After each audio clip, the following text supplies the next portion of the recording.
Tiki Taka Football, playing the game the beautiful way. Today, I'm going to show you how to set your team up like Guardiola's Barcelona in FIFA 23.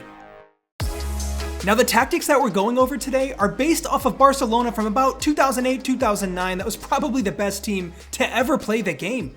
And right off the bat, to match that, we're going to start with a 4-3-3 false 9 formation.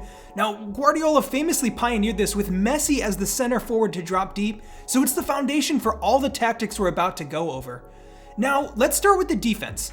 Pressing has become really common these days, but this Barcelona side in particular was one of the first teams to do this, so we want press after possession loss, and then to keep the press as one unit, 40, and then a depth of upwards of 80. I like to go to about 85 to really get that feeling of a high intensive press.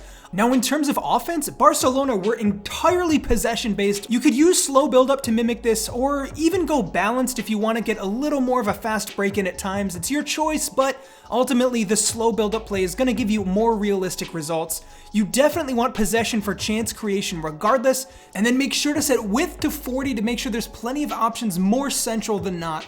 And then to round out the settings here, players in the box I would set to about 4. It's more about having the options making runs than actually just getting a ton of numbers in. And then in terms of corners and free kicks, I would take each a notch back. This team in particular was not known for being really threatening off of set pieces, so it's more about just keeping the ball moving from open play. Now the team roles are totally dependent on what game mode you're playing, if you're using current Barcelona or you're in career mode, but as true to life, Puyol was the captain, so you might want to pick a center back, but again, totally personal preference. Now, where things get interesting are the player instructions. So the whole key to this formation is the false 9. Now Barcelona had Messi playing here, which is admittedly big shoes to fill, but if you want a player here in your own team, you want someone who can not only score, but create and link up play from deeper in midfield. So if you're using the current team, honestly, Lewandowski could do a great job here.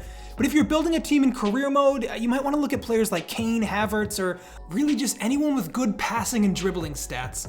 You want this player in particular to drift wide and play as a false 9. These two are crucial to getting everything else working. And playing him like this is going to mean that the wingers in this formation are crucial.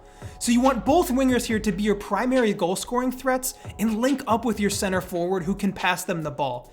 Now you want both of the wingers to cut inside from the left and the right, and this means that your false 9 can drop back and play that ball into space for both of them to get shots at goal. Now moving back into midfield, again, big shoes to fill. Xavi and Iniesta used to play here, but again, you really just want players who have really good passing and dribbling stats to retain possession. In terms of tactics, you want the left central midfielder, who was Iniesta, to stick to his position, but get forward. So this is going to be a player kind of coming in past the center forward and maybe having an eye for goal. On the other side, you have Xavi, who's going to be basically default on all the options, stay central, and really just keep the ball moving. Now directly behind them, we have the Busquets role of central defensive midfielder, which is a little different than you might usually play this. To mimic his unique style of play, you want to set this to cut passing lanes and stay back while attacking. So the kind of player who's going to hang back, try to make interceptions, and then pass it to some of the other midfielders. And again, it's going to sound like I keep repeating the same thing, but you just want to focus on someone who has really good passing stats, great ball control, and then in this case, it's always good to have good defensive stats as well. But it's more about controlling the tempo than being this big physical presence. Now, in defense, the two center backs, Piqué and Puyol at the time, were their center backs. Now, Piqué uniquely can get forward on attack and push up in that space left behind the Iniesta role to kind of contribute in midfield while the rest of the attack gets up. The other center back, who is Puyol, way more conservative, all the default settings, they can hang back. Now, the last piece to this whole puzzle are the fullbacks. So in the left back role, it was Abidal, who didn't get forward quite as much as the others, and in this formation, you don't want him to. We'll set this role to overlap, but it's going to stay unbalanced. So especially when Piqué gets up, you don't want your left back all the way up the pitch as well. There's going to be a huge hole that is not ideal, and it's very realistic to the way they played. Now in the right back role, Dani Alves was renowned for getting forward, so we want to set him to get forward and overlap. This is going to allow him to link up with our right winger, who is cutting inside, and overlap outside of him to create extra space on that right. So now we have a left center mid and a left wing on the right, with Piqué filling into midfield, so there's a lot of options down that side, and then the right back and the right winger are both going to collaborate on the right to create space there. So You've got numbers in offense either side you go. That's how you want to play with this formation. Again, it's all about slow build-up, passing it around, numbers in midfield, and then creating the space through the wings cutting inside. That's where you're going to find your goals.